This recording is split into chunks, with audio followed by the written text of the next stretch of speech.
Oranges in Florida are often spoken in the same breath as Florida and beaches. Florida has almost 431,000 acres of citrus spreading across much of central and southwest Florida, representing the signature crop in the state's agriculture industry. I have the fortunate opportunity to work closely with the citrus industry here in Florida, and over the last 6 years I've learned much about the business and its history. I can tell you firsthand it is a fascinating and multifaceted story of ingenuity, innovation, hard work, sacrifice, and great reward. The people involved in this business are some of the best you could ever meet, and a rich family heritage of multiple generations working in citrus exists throughout. We're here today in one of the many citrus groves that cover almost 67,000 acres here in Polk County, Florida. Polk County has long been the center or the heart of the Florida citrus industry. This is evident today by the number of citrus organizations and facilities that still reside here. Bartow, the county seat for Polk County, is home to the Florida Department of Citrus and the Florida Citrus Commission. The Department of Citrus is the agency established to provide marketing, research, and regulatory support to the entire industry, while the Citrus Commission serves as the board of directors for the department. These two entities were established in 1935 when the state legislature passed what is known as the Florida Citrus Code. The Commission's 9 members were appointed by the governor for 3-year terms and represent all sectors of the citrus industry from growers, processors, shippers, and packers. The original Citrus Commission in 1935 was charged with 3 important tasks. First, they had to establish a system of grading the citrus fruit in the packing house in a uniform manner to enhance the marketing of the product. Second, they had to develop a set of regulations to govern what became called the Color Added Act.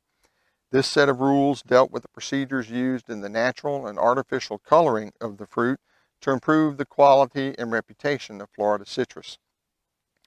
Third, they developed the rules and procedures for the collecting and spending of advertising taxes levied upon the fruit.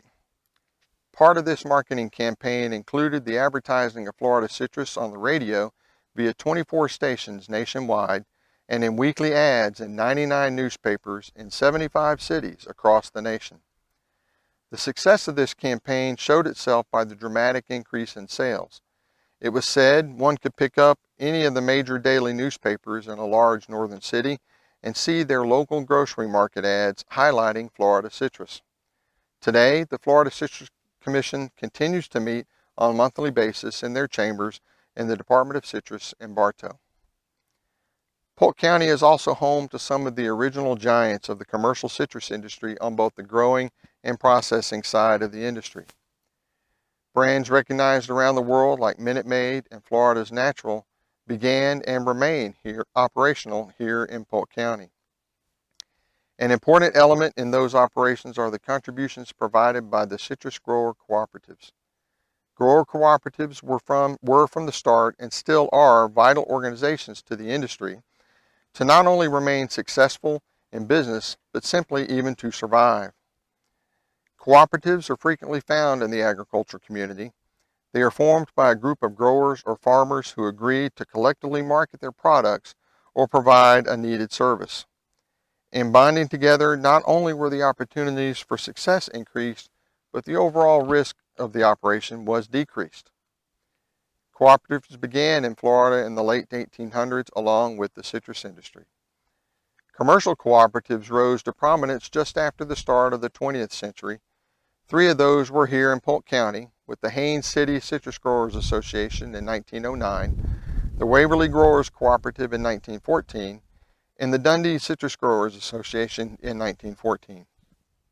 All 3 of these survived into the 21st century in some form or fashion, but sadly today only Dundee remains fully operational. The evidence of the downsizing of the citrus industry taking its toll over the last 15 years. In the mid-20th century, as the number and size of grower cooperatives increased, so did the need for a single organization to represent the needs of all the growers in the effort to stabilize prices. The Florida Citrus Exchange, established in 1909 as the first statewide growers association, in 1948 created Florida Citrus Mutual, with the headquarters in Bartow. Citrus Mutual was very successful in its efforts to influence the market and establish a fair and prosperous market for its more than 6,000 grower members. However, in 1952, the processors requested an investigation by the Federal Trade Commission over their concern of how Citrus Mutual was able to set the prices in the market. After a 5-year effort, the FTC concluded Citrus Mutual's practices were in violation of the spirit of the Sherman Antitrust Act. In response to this finding, Florida Citrus Mutual changed their structure and their goals, shifting away from a market stabilization focus to an administrative role in monitoring and forecasting prices, state and federal legislation, and research and advertising efforts affecting growers. Florida Citrus Mutual today still has their offices in Bartow, expanding their work to include issues on international trade, disease control, and taxation and government disaster relief efforts. This was and remains an extremely important task in the wake of Hurricane Irma in 2017 that devastated the Florida citrus industry. Losses across the citrus region ranged from 50 to 90%, causing over $760 million in damage in the worst year for Florida oranges since 1945. Oranges from Florida, like those in this grove, are predominantly used for making orange juice. As a matter of fact, on average, about 95% of the Florida orange crop goes to making juice. This wasn't always the case. In the first 70 years of the Florida citrus industry, the primary market was simply for fresh oranges. Juice was considered a seasonal luxury item at best. In the 1920s was when the juice industry came into being, with pasteurized juice being canned for distribution and sale across the United States. However, sales were not enough to keep this going as a viable market. The start of World War II helped bring on the frozen concentrated orange juice, or FCOJ, market. This was in part in response to the need to make the juice product taste better and retain its health benefits that were lost in the simple canning process. The other factor in the development of FCOJ was the U.S. Army was interested in a product to help keep their troops healthy that tasted better. Juice processors answered with the process that evaporated the juice under vacuum and heat, and then flavor packs for the essence, vitamin C, and other oils lost in the extraction process were added back to restore the taste. When ready to serve, one simply needed to follow the instructions on how much water to add back to the concentrated juice and stir. Many of you may remember that this was the way we used to drink orange juice at home. The FCOJ business created tremendous growth in the juice production capability within Florida, with many of the plants located again here in Polk County. This method of orange juice production revolutionized the citrus industry, but it was relatively short-lived.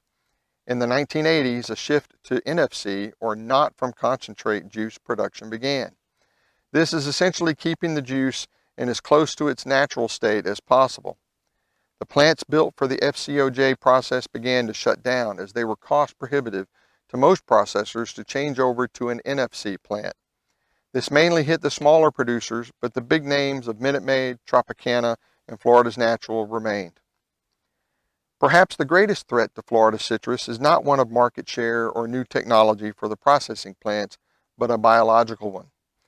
Huanglong Bing, HLB, or citrus greening, is a bacteria spread by a tiny insect called the Asian citrus psyllid. The disease turns fruit bitter and eventually kills the tree. There is no cure. It is the reason hundreds of thousands of Florida citrus acres no longer exist. The fight against this terrible disease is led by the efforts of research scientists and agricultural technicians at the University of Florida's Institute for Food and Agricultural Science Citrus Research and Education Center in Lake Alfred here in Polk County. Originally called the Lake Alfred Citrus Experiment Station, this facility was established in 1917 after a group of Polk County citrus growers raised almost $14,000 to purchase some land for the research station. What started out as a small station now has over 250 staff and is the largest facility in the world devoted to a single commodity, citrus. In addition to all the other citrus organizations and facilities already mentioned here today, Polk County is also home to the Florida Citrus Archives and Citrus Hall of Fame. housed at the Sarah D. and L. Kirk McKay Jr. Archive Center on the campus of Florida Southern College in Lakeland. Among items from growers' cooperatives, this collection includes an extensive collection of citrus crate labels from 1920s to the 1950s, citrus postcards from 1900 to the 1960s, and photographs of the citrus industry from 1900 to 1960. There is an ongoing effort to expand this collection, and a Citrus Hall of Fame Fellowship Program was created in 2008 to provide an engaged learning opportunity for Florida Southern College students and to expose them to a little-known part of Florida history. Throughout all the ups and downs, trials and tribulations that the citrus industry has faced over the past 160 years, one constant remains. Polk County has been and still remains the heart of the Florida citrus industry.